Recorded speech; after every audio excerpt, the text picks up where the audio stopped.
I'm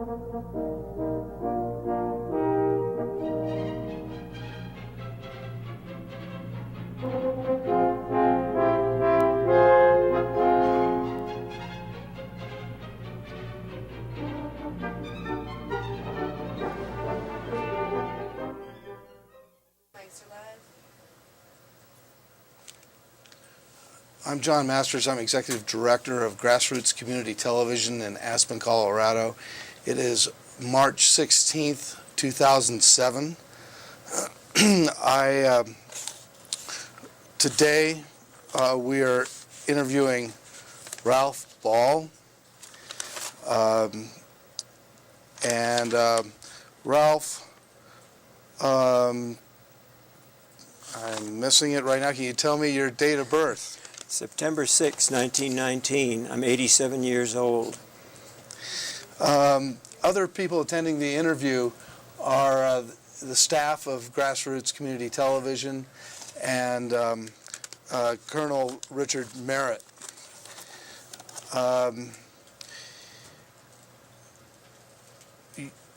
Ralph, you were, could you tell me the branch of service you were in, the war you served in, the unit you were in? Yes, John.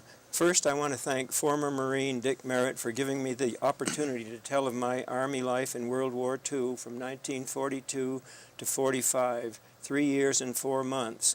And I want to thank Aspen's Grassroots for the Veterans History Project at the Library of Congress for this opportunity. And the question? We answered the war, branch of service, your unit. I was in the ski troops, which began as the 87th Mountain Infantry. That was the first 2 years through which we went to Kiska in the Aleutians. We were part of Amphibious Task Force 9 that landed on Kiska. After Kiska, we formed the 10th Mountain Division, which was done over at Camp Hale near Leadville. At one time, there were 15,000 people at Camp Hale. Is that what you need? Yes, that's good. And you were with specific units in both Kiska and in Italy? When I first went into the 87th at Fort Lewis, Washington, they assigned me to Company G of the 87th Mountain Infantry Regiment. That was all there was. And then we had a lot of special duty teaching rock climbing and skiing. And then at the end of, after the second winter of teaching that at Cooper Hill over by Tennessee Pass near Leadville, many thousand feet higher than Camp Hale, 2,000 feet higher than Camp Hale, they put me back in Company G, but I was a stranger by then, and a month later they put me in the Signal Company, the 110th Signal Company, and that's who I went to Texas with and went to Italy with. All part of the 10th Mountain Division. Okay. Let's start with, where did you grow up? I grew up in Deerfield, Mass. My father was a lawyer and judge in the nearby county seat of Greenfield. I went to public school, and then I went to Deerfield Academy as a day student, and I graduated from there in 1948. And I was captain of the ski team, and I was also on soccer and lacrosse teams. And then I went to Williams College in the extreme northwest part of Massachusetts. They called it Tri-State Corners, up against Vermont, 7 miles, and New York State, 4 miles. And again, I was captain of the ski team, and I also played soccer and lacrosse. Is that? That's good. How were you introduced to skiing? Well, somewhere there's a movie of me skiing at age 6 on the little river terrace around Deerfield, Mass. There's a river. The Deerfield River goes through there. And that picture exists of me and my brother with little skis and rubber straps around our heels and little toe straps. That was all it was when I was 6. Were your parents skiers, or did they introduce you to it? My father was an announcer, and above Deerfield is Eaglebrook School, which was famous for its skiing even back in the 30s. And he was always the announcer who was going to come off the ski jump next. So ski jumping was important. Yeah, but when we got to Deerfield and Williams, there were only 4 events: cross country, jumping, downhill, and slalom. The ones they're all using now, Super G and giant slalom didn't exist in those days, but jumping was mandatory, and I had to do that both at Deerfield and Williams. I was in the Dartmouth Carnival 3 years, had to go off that terrifying jump. Anyway. Who were your instructors at that time? Well, one of the regular coaches, his name was Emmett Cook. He was a coach of soccer and a swell guy, and he had a big coonskin coat. We laughed at him, but he took us to the mountain, and that was before any lifts. We had to climb to see those small hills. There's nothing like the hills in Aspen and Alta and the whole Rocky Mountains. Where were you when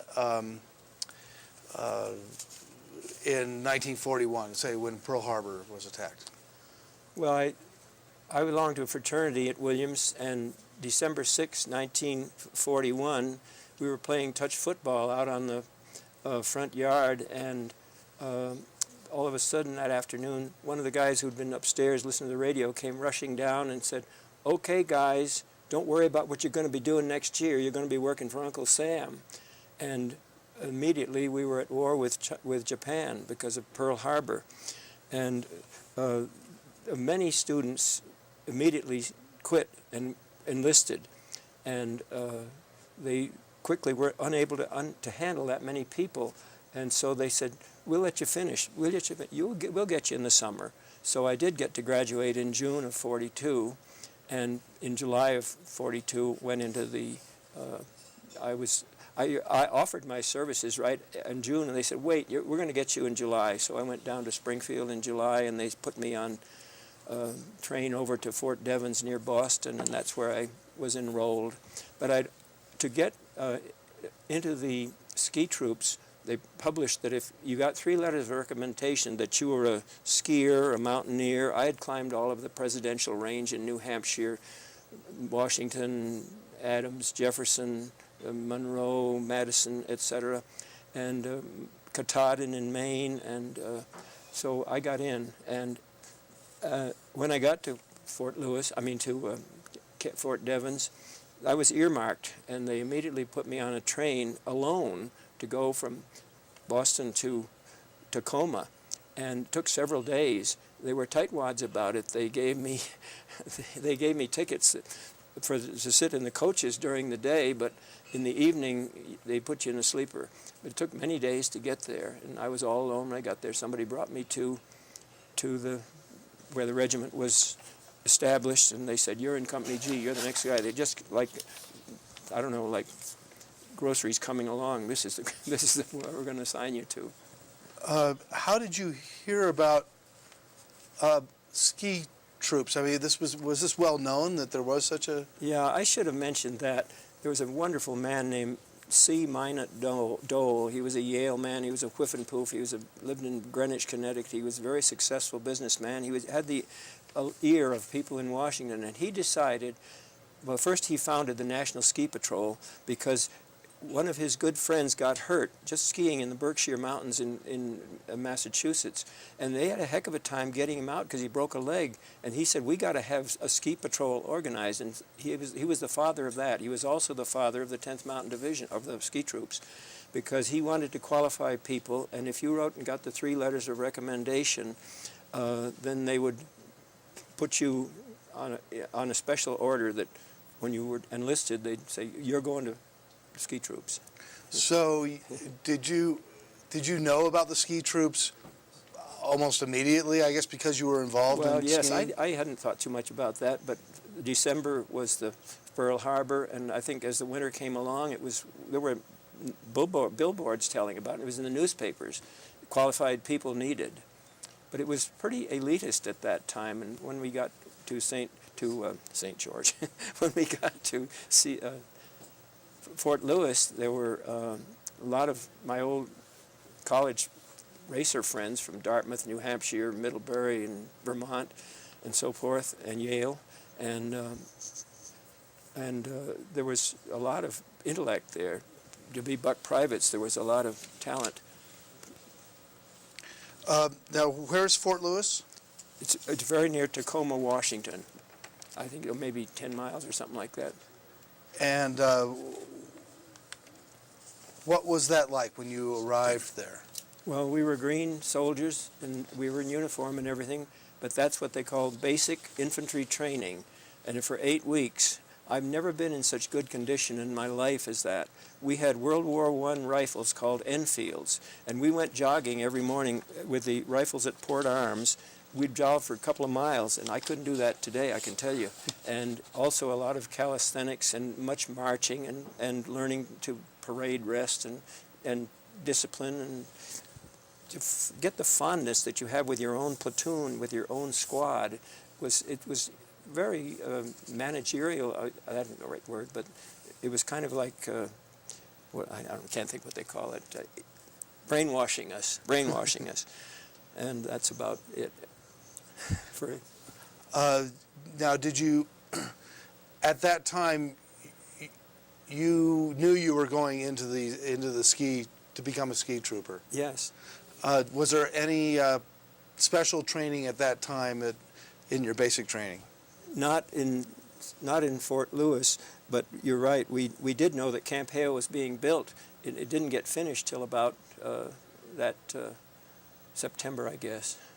And anyway, it wasn't ready for anyone to go there yet. When you finished your basic training, what happened then? Well, my luck began. My first detached service, they put us in a special group as a rock climbing instructor, and sent about 30 of us to Lincoln, New Hampshire, below the Franconia Notch, which is the situs of the little great old man of the mountain. And in the New Hampshire quarter, I'll hand you this picture of the old man of the mountain, which has greatly collapsed, but they used to try to keep it together with cables and chains. But we went back there, and we were the experts, and we had a bunch of New England troops to teach to climb rocks. We spent half a day rotating, half a day under the Great Stone Face on the cliffs, and the other half of the day we spent in the high school, because a bunch of patriotic Norwegians had come up to teach us words and phrases of Norwegian, because at that time Germany occupied Norway and they wanted us to invade Norway. It was very secret. My mother lived only about 80 miles away, but I couldn't call her, I couldn't go see her, she couldn't come to see me. It was all hush-hush.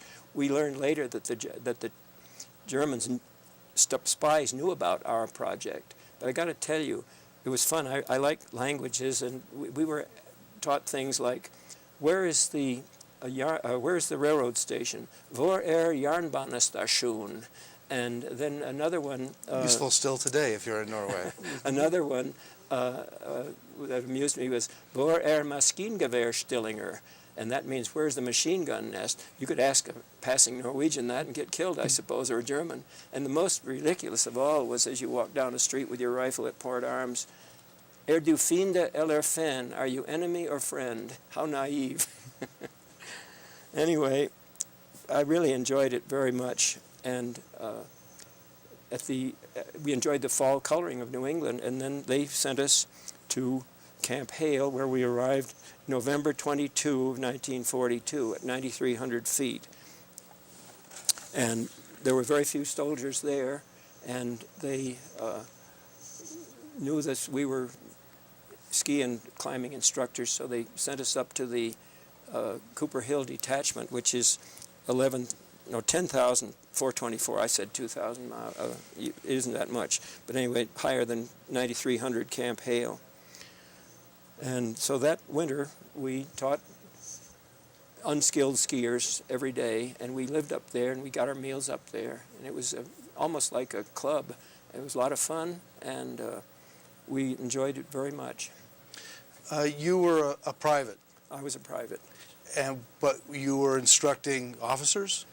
Some, but I got to be a supervisor, and they put a white adhesive tape around, and that was kind of rank over everybody, a special situation. I wasn't important, but I enjoyed it. What was life at Camp Hale like? Well, we were awfully lucky. That us skiers from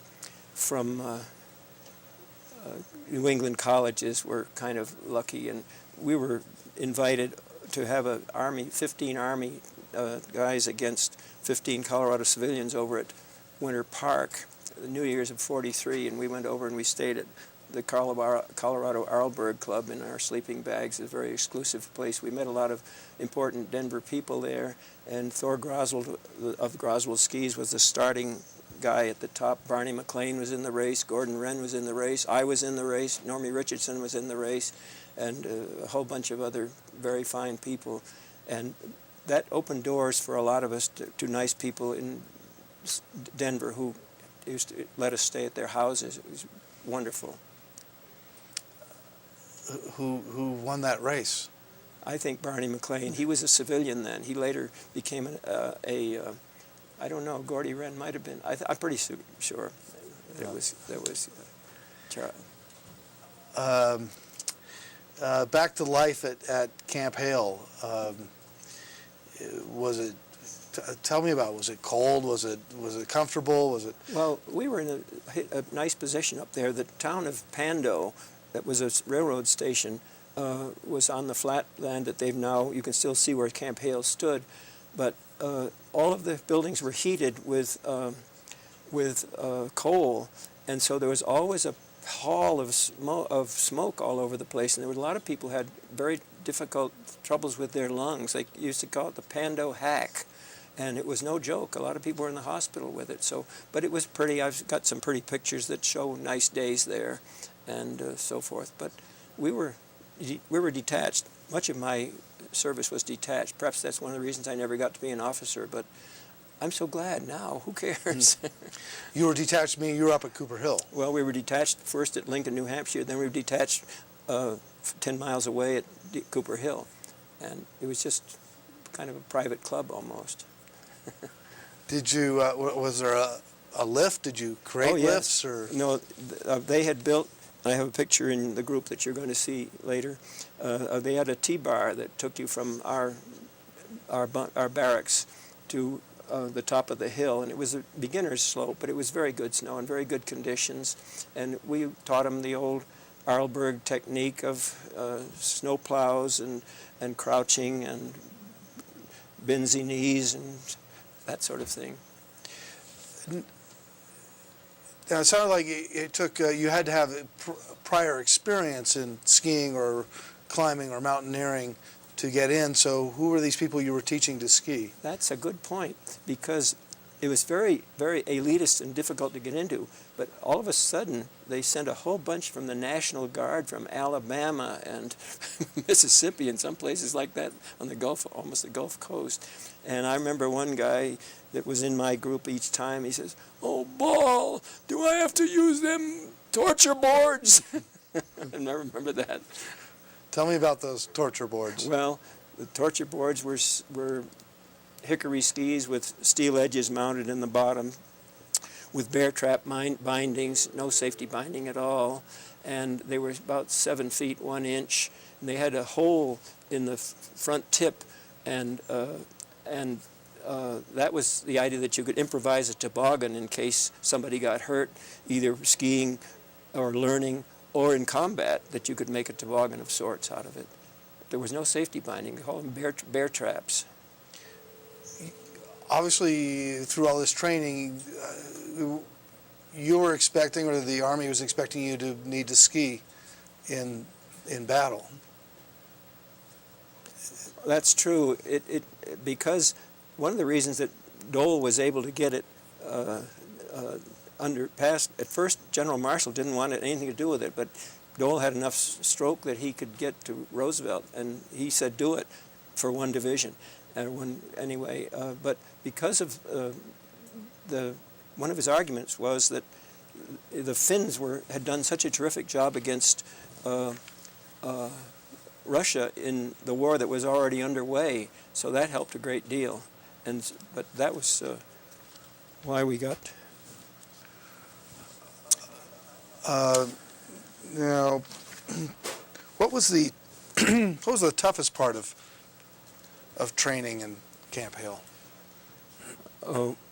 Well, we it was all pleasant until the second winter. But I'm still in the first winter and moving into the second winter. Okay. Well, we can talk about the first winter if you have more about the first winter. We just took them on hikes, ski hikes. There's a place called Chicago Ridge that you can see when you go over Tennessee Pass. And we'd take them through the trees and then above tree line and traverse on that. And it was fun. And we'd bring our C rations or K rations and eat out and then come back. And it was to toughen you and be able to go into unbroken snow and handle it and not fall and collapse. Also with packs, and sometimes with the Army rucksack has two fasteners that you can fasten a rifle on. If you look at the one at the Gondola Plaza, you'll see that soldier is in that thing with that pack with the rifle attached to it. Maybe it's wonderful, wonderful monument. I take my picture with it all the time. My children, grandchildren. Did everyone, no matter their stature, have 7-foot 1-inch skis? I think that was. I never saw any different. They were made by various Northland and somebody up in Wisconsin and Gary. I can't remember the names, but they were wood and they were all of one design. They weren't varied. Nobody could get a better ski than the other guy. Was there a, how did you, say, graduate from Camp Hale? How did you know someone was ready to, was done with this special training? I don't know. They just rotated and they'd send up truckloads every day, and it wasn't always the same people. You asked a while ago about what was the most difficult thing of the winter warfare training. It was in the second winter, and it was before we were getting ready to be sent somewhere. This was after Kiska, but they had what they call a D series for 3 weeks, the horrible D series, and we were out and we didn't get back in for 3 weeks. We camped over by what is now Vail Pass in those cut off trees that stick up where they did a lot of logging way back in the 1900 or something like that. But anyway, we camped and sometimes we slept out, and we had war games there, and nobody could go home, and some guys got hospitalized and begged off like that. And I was lucky, and with the ski instructors, they put us in a little. It was enemy and U.S. troops. They made us the German enemy, and we had armbands and identification, and then when they captured us, we were supposed to say only one thing, and since you know German, it was Ich werde Ihnen nur mein Namen, Dienstgrad und Personalnummer sagen. For those who don't know, that means I will give you only my name, rank, and serial number. That's Geneva Convention. I remember that very well. What are you smiling about? It's great you remember these words and phrases. The Norwegian and German. Okay, so now there was an interruption between your first and second winter at Camp Hale? Is this yes. Well, okay. That's one of the two big events. Okay, so when the snow melted, they said, "Okay, boys, we're going to take you in the troop train to Fort Ord, California," and the whole regiment, that's all it was, went out there and stayed at Fort Ord, and we marched around for stuff and had regular infantry renewal, and then we all went down the California coast to Camp Pendleton, the big Marine base, and that's where we learned to land from landing craft infantry, which is those boats in. See here, Private Ryan, and the front end isn't a bow like that, it's a flat end, and the front end goes down like a garage door, sort of, and then you walk ashore from that. So we camped in the sand and poison oak of that hot place in July of 1943. And anyway, it was rough, and then pretty soon they got us up to Ord, and then troop train to San Francisco, and then we went north. We stopped briefly in Seattle, then we went to the west coast of British Columbia. We put in at a big military base harbor of Whittier, very close to Anchorage, and we stayed there a day or two. I don't know why, unloading or loading, I guess. And then we headed out for the Aleutians, and I have to use my notes a little bit, but we did go to oh darn it, Fort. I got it right here someplace. We did go to famous islands, Kodiak, Dutch Harbor, and we crossed the time zone from Alaska to Hawaii, and the Alaska zone and the Hawaii Aleutians time zone. We were deposited then at Adak. We walked ashore on the top of a barge because there really wasn't a dock there, but the ship went up against the barge, and we walked across that onto the land of Adak, which is a treeless island, and it's far north, and it's very damp, and everybody knew about it. The Japs emphasized, and so they had us dig trenches to sleep in, and it was boggy and muddy and wet, cold, and anyway, that was just a couple of nights, but it was pretty heavy duty, and we were scared to death. There was a sloping amphitheater, and there was a very devout minister that gave lessons, and some of the guys walked down and said they were saved, and I was just a bystander of that, but I was scared to death because we were at war, you know. At what point did you realize you were going to Alaska? I suppose when we left Seattle, perhaps San Francisco, but certainly with Seattle, we heard. Was this what you had imagined you would be doing? Well, you know, we knew all about the tough time at Attu, where the Japs had holed in individual foxholes, almost like in a fox, and they had to get them out individually with guns and with flamethrowers and everything like that.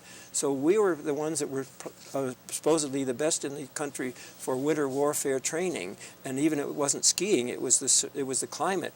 When we left Adak, we went in troop ships into the Bering Sea, and then we paused there, and with these big rope ladders, the big crisscross rope ladders, we descended into those landing craft infantry, which we had learned about and you had learned to use. And we were from the Bering Sea on August 15, 1943, still the same year of the first the first Cooper Hill thing. Then we went ashore at first light, but during the dark, the Navy SEALs had Where were you going ashore? on Kiska, and it wasn't like the Normandy beachhead. It was a hill, but it was uphill, and a great spot for pot-shotting us. And anyway, they turned the pontoons upside down, so we were able to walk ashore from the gates of the LCIs without wet feet, and that was important in the far north, I can tell you. It was very bad visibility. It was cloudy. You couldn't see anything. We had fluorescent panels. Pink was one. It was about the size of a poncho, army poncho, and then the other one would be a greenish yellow. They would penetrate through the fog, but we were all scared to death, and we were just each guy carrying his own equipment with some rations and a blanket, I guess. Anyway, a lot of people got killed because I always heard it was 6, but lately I heard it was 25 because of trigger-happy green guys, in my group included, who were just thought the Japs were hiding, and if that click over there, that rattling was, they'd shoot at it and turn out to be one of the team, which was tragic. Friendly fire. Were there any Japanese? No, it took about a day before we finally were convinced that the Japs had evacuated by small submarines and gone away, and that was a good thing for everybody. But one of the fun things about it is that some of the first guys to get into their old shacks that they had lived in found that the stoves still had warm coals in them, so that we didn't miss them by very much. By the way, our expedition was called the Long Knives Amphibious Task Force 9. They gave each of us a hunting knife. This is the one they gave me, and I've had it ever since. And I just want to credit that. But there was a lot of subsequent news that the Washington knew that the Japs had evacuated. They said, go with the program anyway, training, cost millions of dollars, but go with the program anyway. So that was quite a thing. How long were you on ADAC before you went to Kiska? Oh, I think 2 nights. Oh. Yeah, we were ready to go. They didn't want to keep us any longer. After the war, when they'd found that the Japs had known, they called it a JANFU, and that means Joint Army and Navy Foul Up. Modified.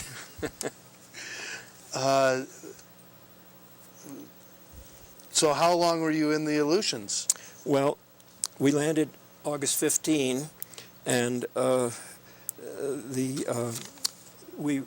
they quickly, on the south side was Kiska Harbor, and there was a wharf that the Japs had built. So we used that to land, not I, but they learned to land bulldozers and Army weasels. And we dug in, not knowing how long we would stay, if they did show up, if they re-attacked or something like that. But we were all busy, and it was muddy as heck. Those weasels, which you may know about, the Army little rigs, they were track vehicles, and when you went on a muddy slope, the track would fall off, and it would be a heck of a job to put it back on with a crowbar, so they were a nuisance. But the bulldozers, small ones, they had carved ledges on these slopes, and then we had soon had a bunch of 8-man pyramidal tents, which we put on those little niches, and we had a place to sleep. Still not great. What was the weather like? What was that experience like? Well, it was sunny once in a while. We were constantly entertained by our own P-38s, wonderful little twin-tailed airplanes. And something I'll never forget was they were hot dogging around, and we were all saying, "You lucky guys, you'll be sleeping warm tonight, and you won't be doing this." And 2 of them, probably young, inexperienced pilots, nicked wings, and one of them was okay, but the other went ding, dong, dong into Kiska Harbor. And that was a sight I'll never forget, because foolish to show off, and it was just unnecessary to fly that close to each other. Anyway, getting on to how long we were there, I had a diary which told me this yesterday, that we left Kiska, the ski and climbing instructors left Kiska October 6th, so that was from August, nearly 2 months. And then they left the others to come when they could get around to them. And as we drove, we went back by Umniak and those other islands, and we were pretty damn happy. And we went down to Seattle, but en route, we all loved the mountains, and we were unforgettable sight on Alaska mainland is Mount St. Elias, 16,000 feet starting at sea level. And you look at it like this, and it's just wonderful. I've never been there except seen it, and one of the images that I treasure.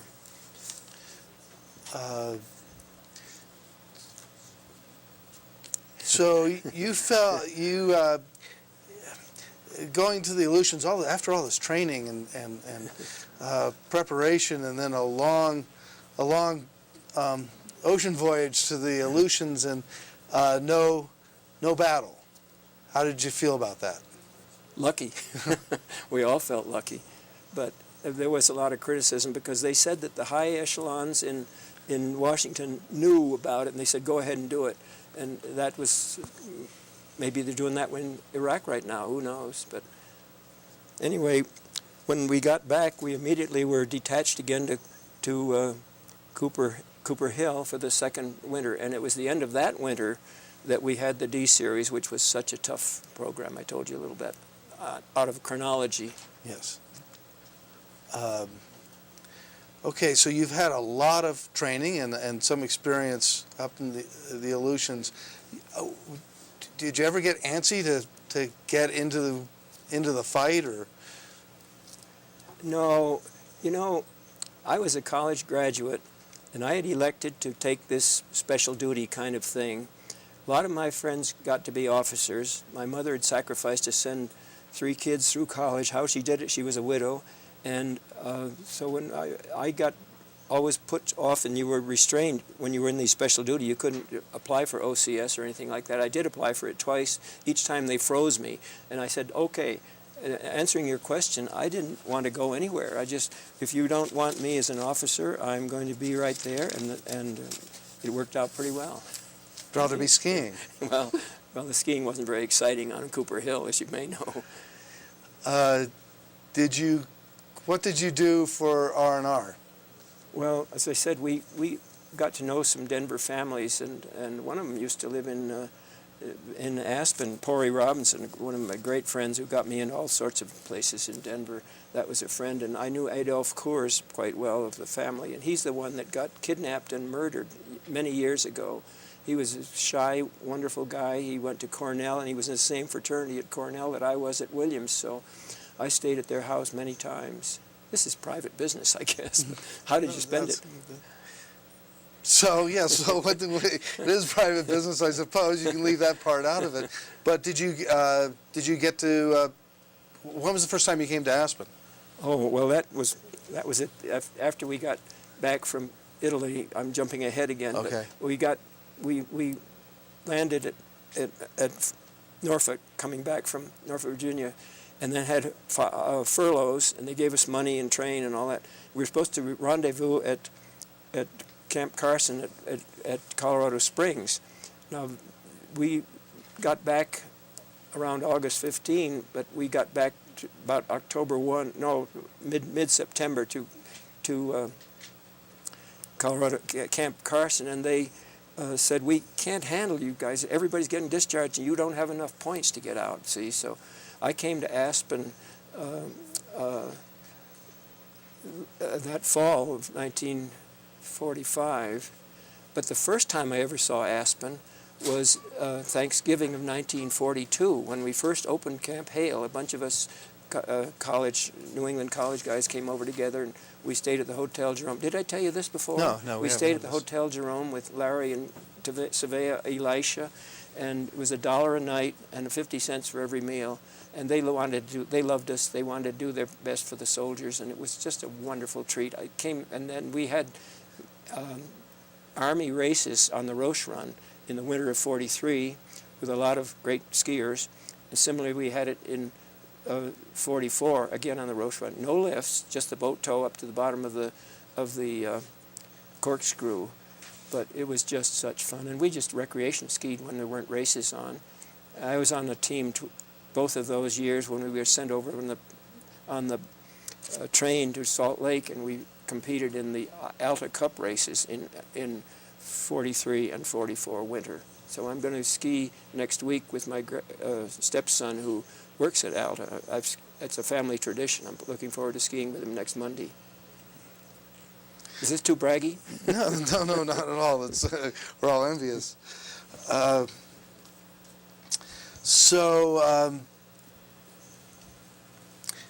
Did you, during your time at Camp Hale, tell me about the esprit de corps of the 10th Mountain, and it seemed it was a special group. Well, it was a bunch of educated people, especially the original group, but everybody was fun. We used to go to the PX and sing songs, drink beer and sing songs, lots of ski songs, and you know, there's so many wonderful ones about underneath the takeoff, and of course, the 90 pounds of rucksack and all those things. And we sang them coming back from the Aleutians to the mainland. Man, did we sing. A guy named Harold Pop Sorensen was a Norwegian, a wonderful guy. He's a Hall of Famer. And he had us singing in the bilge down there, and we were so damn glad to be on the boat heading back to things we loved and away from the risk of war for that time. So after your second winter at Camp Hale, you faced the risk of war again. They have a way of, as soon as it gets nice in the Colorado Mountains, of sending you someplace else. And so, as soon as the snow was pretty much gone, I have these notes that the mountain, we call it mountain training group, they called us now, the instructors in both skiing and climbing, but they sent us back to our basic company, I was back in G87, a bit of an unwelcome stranger. So that was March 26th. Why was that? Well, what? Why were you an unwelcome stranger? Well, because the personnel had changed. There had been so many rotations and promotions and gone away and new blood. We didn't know hardly anybody in Company G. So that's all. Anyway, but I'm not complaining. So after a while they said, well, let's get rid of this guy. He doesn't belong. So on April 27 of 1944, I was assigned to the 110th Signal Platoon. That's on this badge here that says that in Kiska I was in Company G87 and in Italy was in the 110th Signal. From then on, I was in that outfit, which was smaller. By then, you see, the division was fully formed with the 87th, 86th, 85th, and then engineers and artillery and medics and a big mule school. Everybody had to attend mule school, and we used mules in Italy, and they were wonderful. Those tough little guys, I love them. So anyway, June 25, 1944, they shipped us to Camp Swift, which is about 30 miles southeast of Austin in a little corner named Bastrop, and it was summer, and it was over 100 every single day, and we had basic infantry flatland training, and we had to take salt pills because you sweat so, and even so, people would faint all the time. I remember once we were standing in formation at attention, and a guy fell over, and our instinct was go help him. That's a guy sweating. It was cruelty. Anyway, but we did all those things, and we had a mule school. They put a whole bunch of mules on a what the heck do they call that? A picket rope. And there was one mule named Rosie that was notorious for killing people, and she would back out her hind legs like this, try to knock their teeth out. But it was fun in a way. We also had a lot of dangerous stuff, such as, well, of course, we had more. Everybody had infantry training, even if you were in the signal company, a rifle range, targets, stuff like that. And then there was I can't remember what they called it, but you had to go on your hands and on your belly about 150 yards with machine gun bullets spraying over you while you were keeping low. And I can't remember the name. Dick would know, but it doesn't matter. Is it live ammunition? Live ammunition. You could hear it. That got your attention. I'm telling you. You wore a helmet, but it couldn't have saved you. Because anyway, barbed wire, and you had to go under some barbed wire. It was easy to make yourself pretty low on that one. What's next? Okay, Signal Corps. How did you end up in the Signal Corps? And tell me a little bit about the Signal Corps. Well, I got to use my notes a little bit. As a member of the Signal Corps, they have 4 outfits: radio, telephone or operations, and message center. Well, I was last in, first out down there, and I did own a car. I had a 37 Ford with me, and it was nice. I had it at Camp Hale, and for the convenience of the government, they let us drive our cars down to Austin or to Camp Swift. And so they said, well, we'll put you in the motor pool, and you're going to be a Jeep driver. And that was fun because I like cars, and I learned about the Zerks on old-fashioned Jeeps, that have a little nipple thing that you squirt the grease. Do you know about that? No. You're too young. Anyway, it was really quite fun. But anyway, I was a newly. They didn't want us to try to learn all the other 3, which was more technical than just being a Jeep driver. That's what I did in Italy. It was over 100 every day at Swift. We took salt tablets, did mule school, picket line, and Rosie. I just showed you Rosie. Yes. And the test was under 36-inch machine gun fire, and it sure got our attention.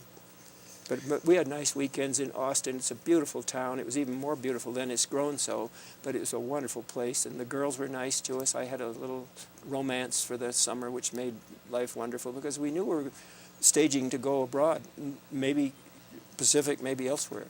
But we went every weekend to Barton Springs, which is a wonderful public swimming pool with wonderful cool water from some aquifer miles away. And if you ever go there, it's still in action. I saw people skiing, and I told them about Barton Springs. Oh, it's still there. So after Camp Swift, did you wonder about that training there now after your expertise in climbing and skiing? Now you're in the... I thought it was essential. I thought it was absolutely right. I didn't resist any of it in any way. We were uncomfortable in that salt and sweat and everything, but I was stronger in Fort Lewis and at Camp Swift than I've ever been in my life. You know, I just think I'm still fairly strong. I've shrunk 3 inches. That happens.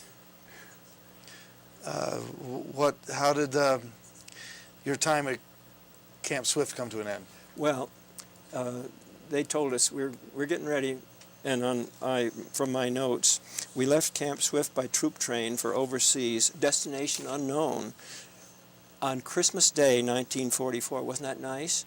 And we arrived the 28th at Camp Patrick Henry near Norfolk, Virginia, which is a big naval station, and it's a port of embarkation for Europe.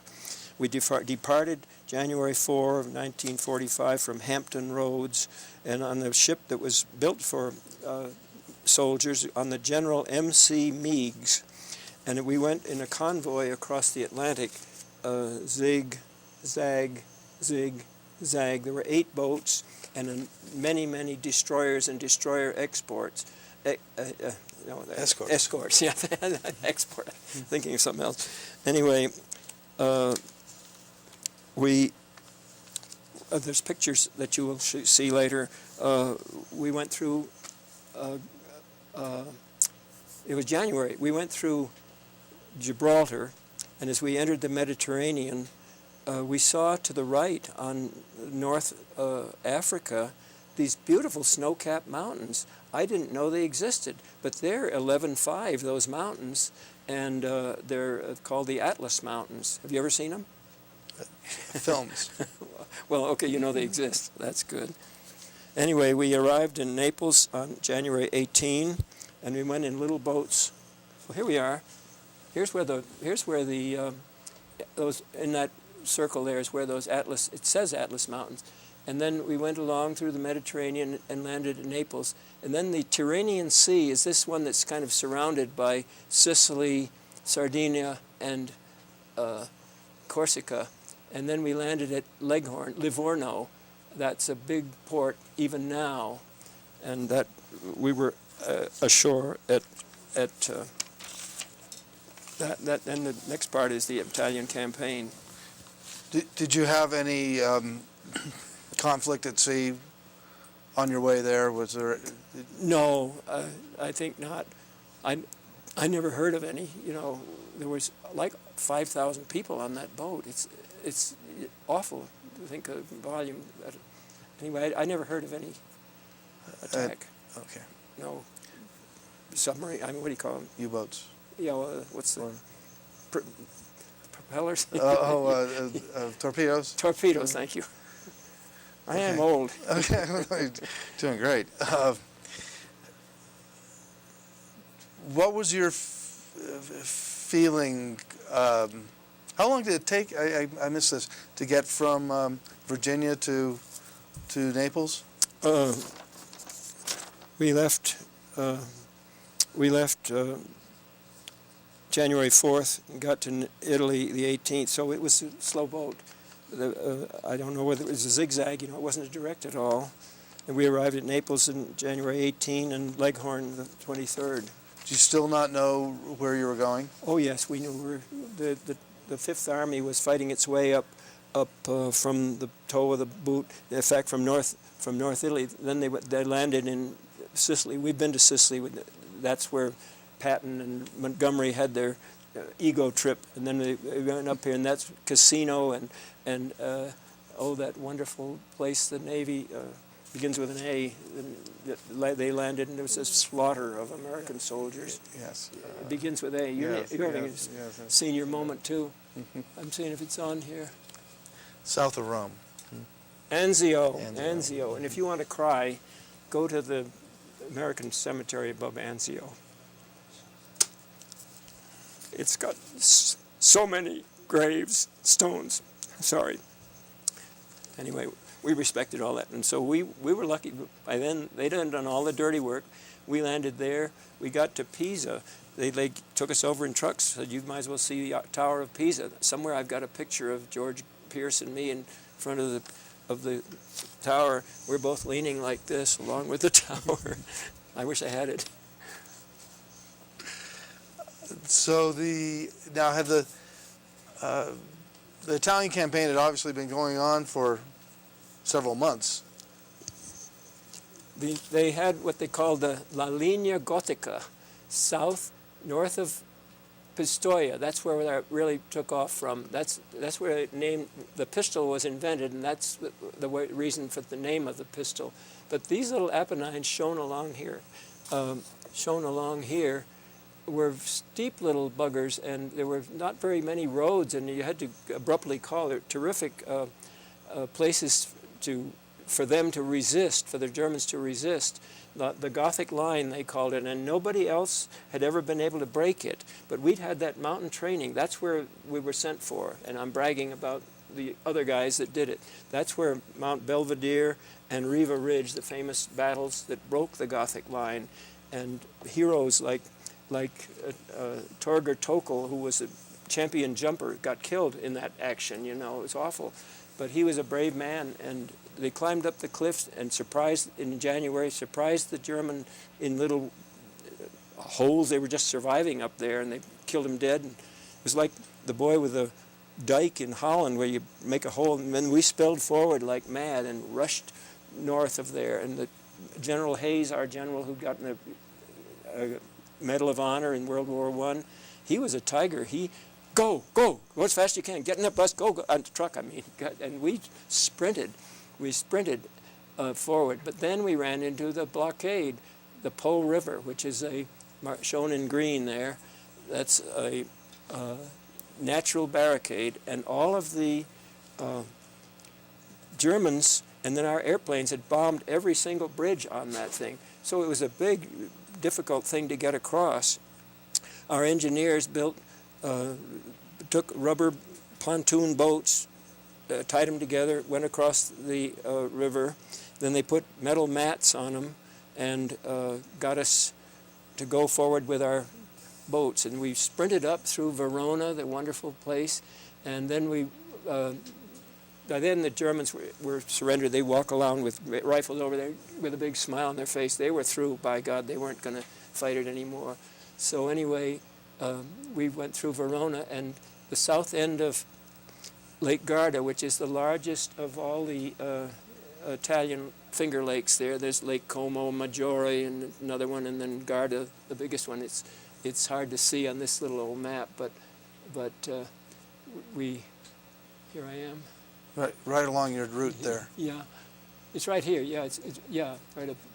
Anyway, that's where we were when the war ended, and I think it was May 5th that the victory in Europe was declared, and we were happy. Did you face battle? Did you just miss the wave, or you were just behind the? Well, I had a soft touch. I was a Jeep driver, and I brought messages day and night from rear echelon, where the generals were in safety, to forward echelon, where the commanders were out leading, you know. And it was blackout driving with the Jeep, and I never fired a shot. I had one of these grease gun things. I wrote it down, the name of it. I won't bother with the name of it, but I had it with me all the time. I never fired it.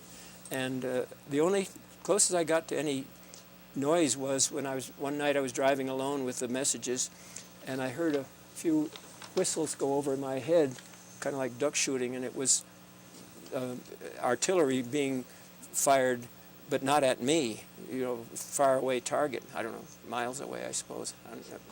That was something I still think about.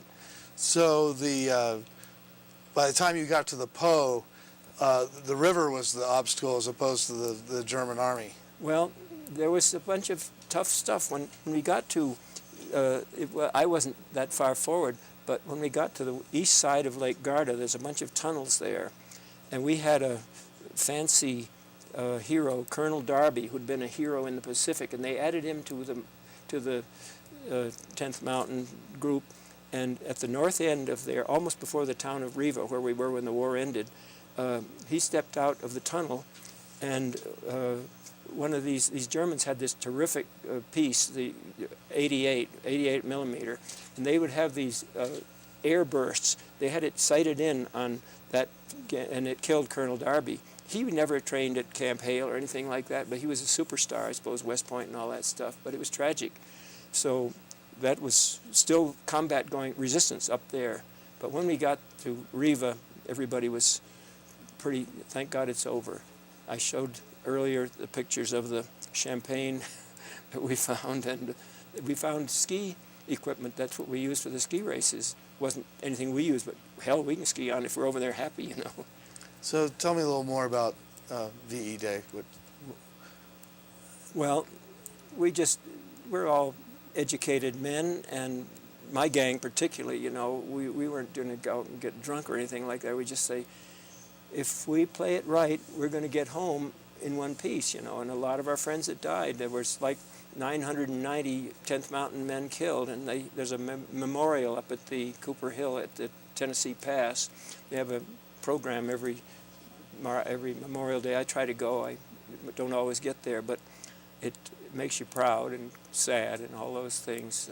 So I was lucky. I had a pretty soft job.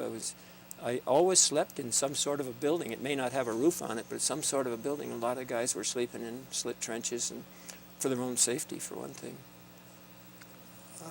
Tell me about some of the friends that you met in the 10th Mountain and continued to know. Yeah, well, I just want to first say that Jake Nunemacher was a close friend of mine. He was captain of the Dartmouth team the year I was captain of the Williams team, and we were friends during the war. I've got pictures of him in this group here. And he got shot, killed. He married just before he left, and he had a baby girl. I remember he said, "Ralphie, I got a baby girl, and her name is Heidi." That was one of the toughest things. But my friends Steve Knowlton was, of course, one of the closest, but post-war, Fritz Benedict was a great friend of mine. I built a house in Aspen in 1950, and I got labor from my buddies who wanted to come to Aspen for the weekend. We built the house at 3rd and Smuggler, a wonderful little house, if I do say so. It's been torn down. Now it's replaced by a pseudo-Victorian, and my trees I planted are a traffic hazard. They're so tall. Go by 3rd and Smuggler sometime. Anyway, Fritz had a red brick house up on, what do you call it? Red Mountain. Red Mountain. And he said, "Come on up and sleep in my haymow."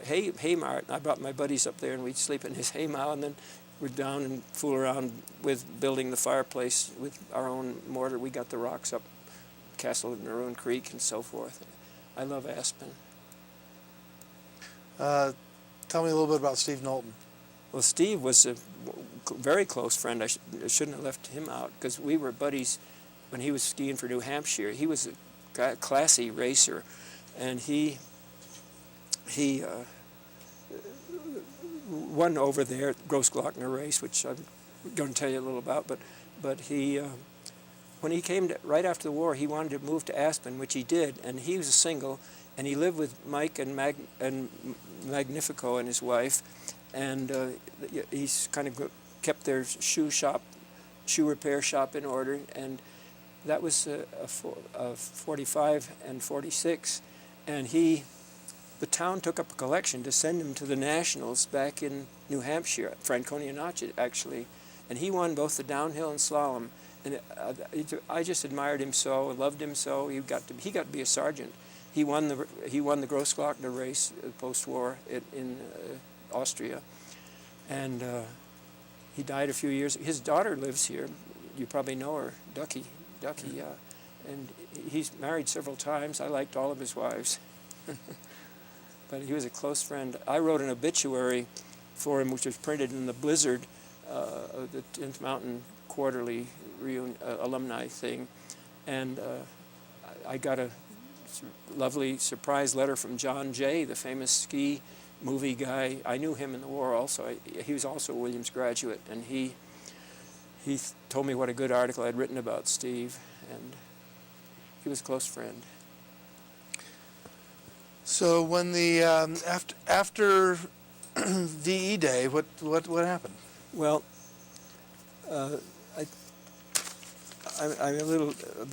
We were there at a wonderful place. We would have loved to have spent the summer at Lake Garda, because we got a hold of demolition boats. We turned them into aquaplaning boats. We had fun. We got a champagne warehouse. That was fun. And then suddenly they said, you're moving up to Udine. That's up here at the tip of the Adriatic, right there at that intersection there.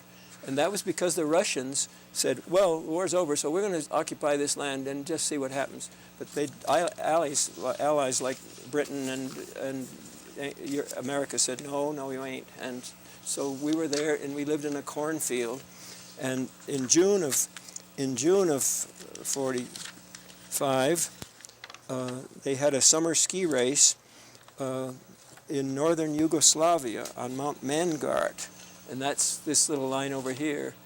There's a lot of great skiers, international skiers from Croatia, as you probably know, but that was just plain mountaineering. We had to climb on skins, and I have pictures of that in the group that you're going to see. And I don't want to get out of line. And that was it was a beautiful bowl, 1,500-foot head wall, high above tree line, and everybody of our gang of former racers in Aspen and Salt Lake were there. And then 4th of July, they had one in western Austria on the Großglockner, which is the highest mountain in Austria, and it's above a charming town called Heiligenblut. And I will sing you the song again. Oh, I don't give a hoot for Heiligenblut, I'm just a happy Roman cowboy.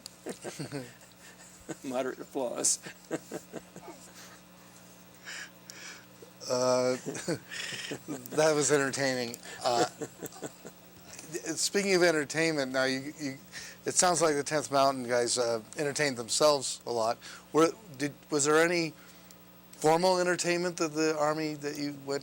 No, we just sing. We'd sing at the PX. We'd sing in the boat, in the bowels of the boat. We would sing over there because it was just fellowship and stuff like that. We had our own bunch of songs.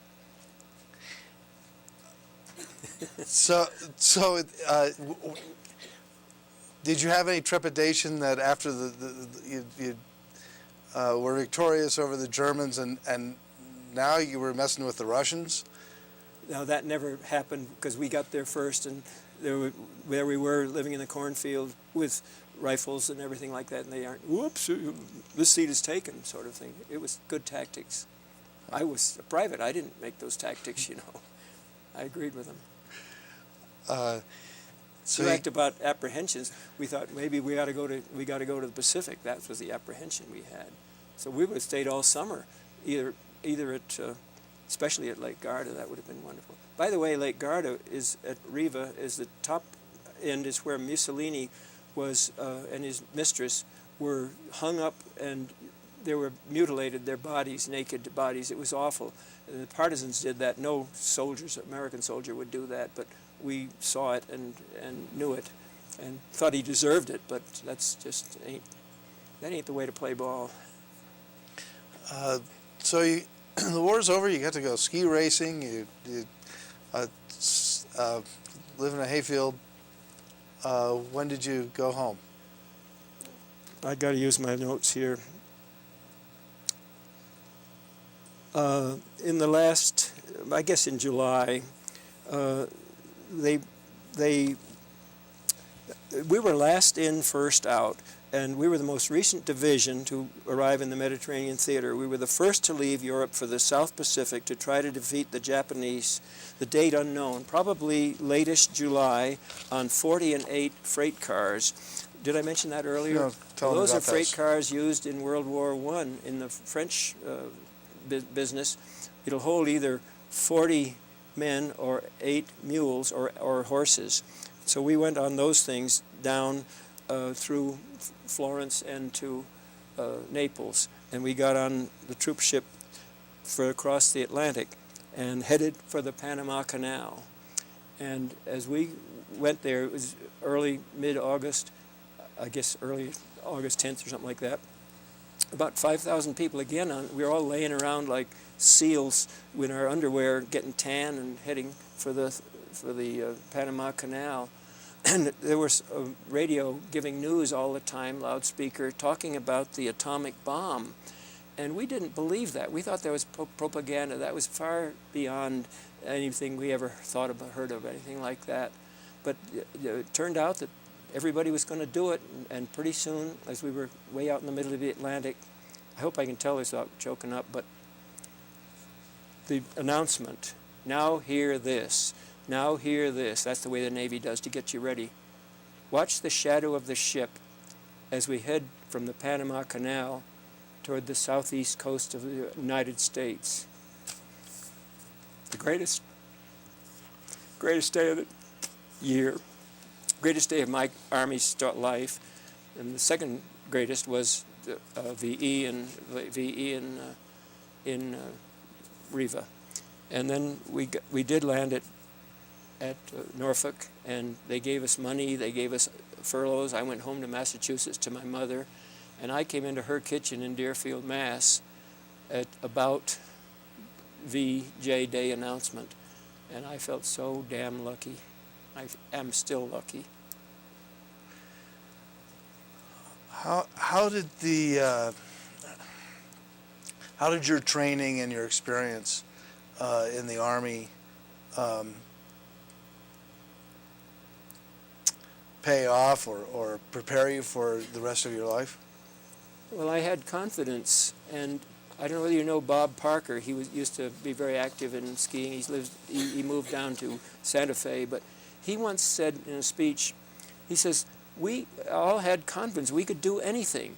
We could get anywhere. We could race as we did in post-war civilian racing, you know.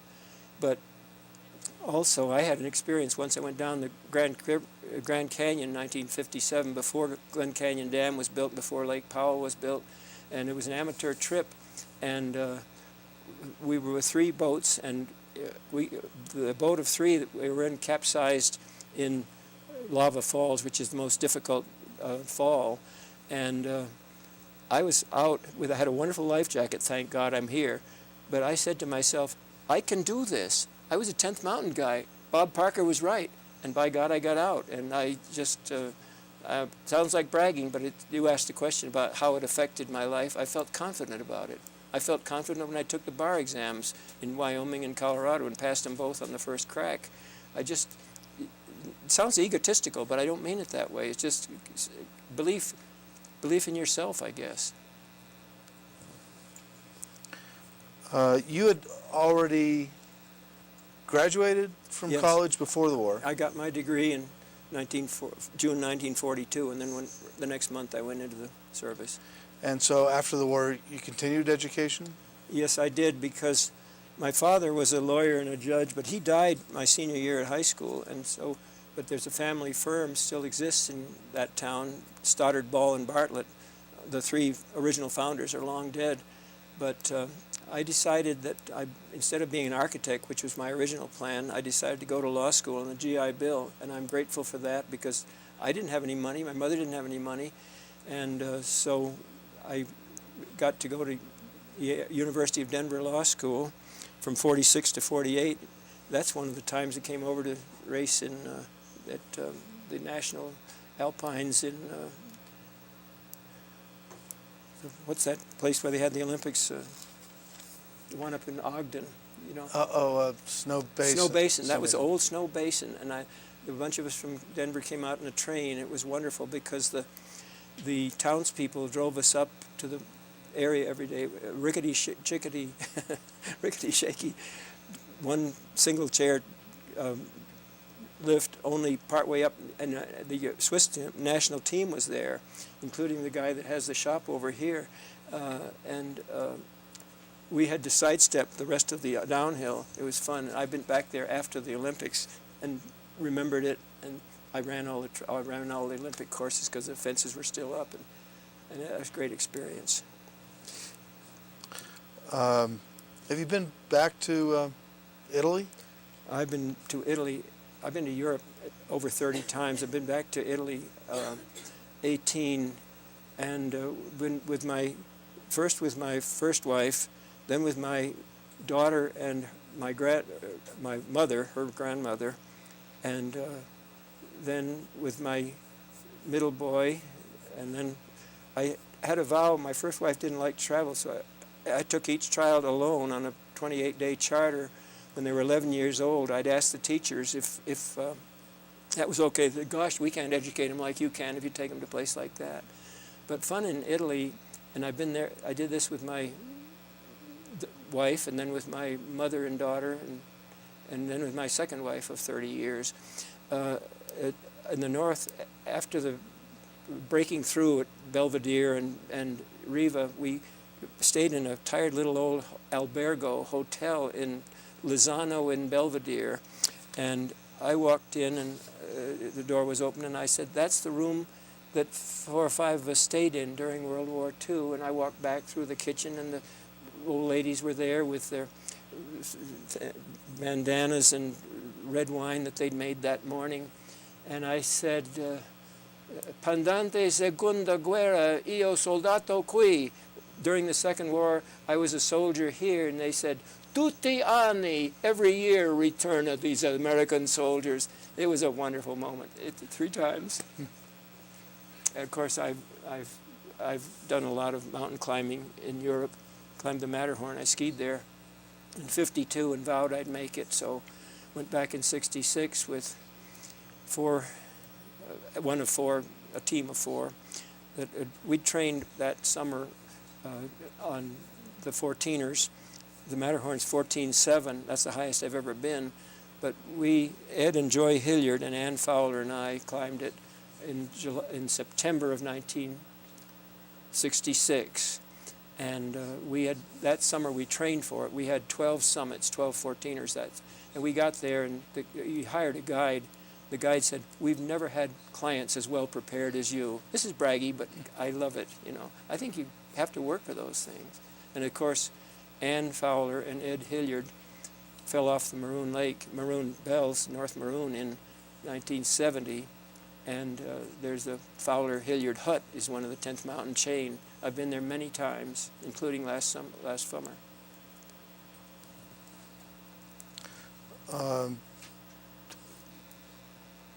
Have you been part of the 10th Mountain group since after the war? Have you attended meetings? I've attended many reunions.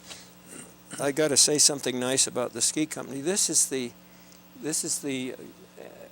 membership card of the 10th Mountain Division, and God bless the Aspen Ski Company. You show them that ticket, and you get a ticket free, and I write them letters saying thank you. And it was such fun the other day at Snowmass. A nice young lady, I said, I'm a 10th Mountain guy. She said, oh, thank you for coming. Thank you for using our facilities. I only ski for 2 hours, maybe 3 at the most, but that's pretty nice stuff. Tell me about some of those reunions or high points of those reunions. There was the biggest one was at I think it was the 50th at Vail, and they formed the International Mountain Skiers, Mountain Troops, something like that. And there was a very distinguished German guy. God, he looked like a guy out of the movies. I went up and met him and things like that. But they all loved the mountains. Now the war's over. We are common. There's people from Italy and particularly Germany, the big enemy, Switzerland and Austria, I guess. But that was a great moment. And one fun thing that I guess it was in 78 or something like that, they had a reunion up at Seattle, and I started for that with my wife in my camping bus. And there was a weekend before that they had a ski race, a summer ski race in August on Timberline Lodge, and we went up on the glacier there with the rope tow and skied down in slush, and that was a great thing. And that's a wonderful building. If you ever get a chance, go to the Timberline Lodge. You probably have. Anyway, that's probably, those are the two. The final one is this summer, and the final one of the reunions, that it's going to be in Denver in August, and I think I'll go, but I haven't completely decided because so many of my friends are gone, and there'll be a lot of other people that I didn't know, because I was in a narrow track of the ski gang and the message center, signal company, so I didn't really know a lot of people in the 85th and 86th, and even, but don't count me out. My wife wants me to go.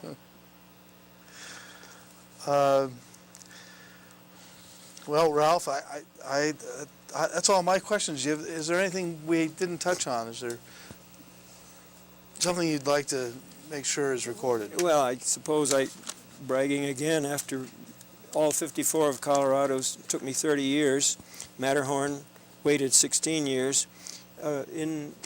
In Switzerland, they have the Swiss Alpine Club, and we had a brochure about it, and I took my two older children and a doctor from Denver and a daughter of a good lawyer friend of mine, and we made a traverse of the Bernese Oberland, the land over Bern, and we started at the Jungfrau. You take the train up to the Jungfrau yoke saddle there, and then you go down through the hut system of theirs, and you climb the highest mountain. There's Finsteraarhorn. It's on the route there between that. We did that. Higher than the Matterhorn, actually, I should correct myself. And then we landed at the Grimsel Pass. That was a memorable day. And then I'd studied about the Südtirol, the land that used to be Austria before World War I. And a lot of people there are blonde and tan and have names with Austrian names. And there's two wonderful mountains there, the Ortler and the Königspitze. And I was told about them. I went and looked at them one trip, and then I made arrangements. So my boy and girl, top boy and girl, and again the daughter of a lawyer friend, we climbed those two mountains, and that was terrific. And in Norway with the mountain club, where I learned to say "Hvor Maskingewehr Stillinger," I climbed the highest, second highest by 3 feet, the Galdhøpiggen. And then we went to Australia, and I wanted to climb the Ayers Rock. They tried to talk me out of it, saying that the Aborigines resented it, but I insisted, and they took me out, and they got it done. There were 500 people on it that day, many of them Germans, many of them Japanese, and I felt as if they tried to hose me a little bit, but it was a great day for me. Thank you very much, Ralph, for sharing these stories with us. Hic finus est, as Latin. Yes, it is. Here it is finished. Okay. Thank you for the opportunity. Thank you. Did I take too long?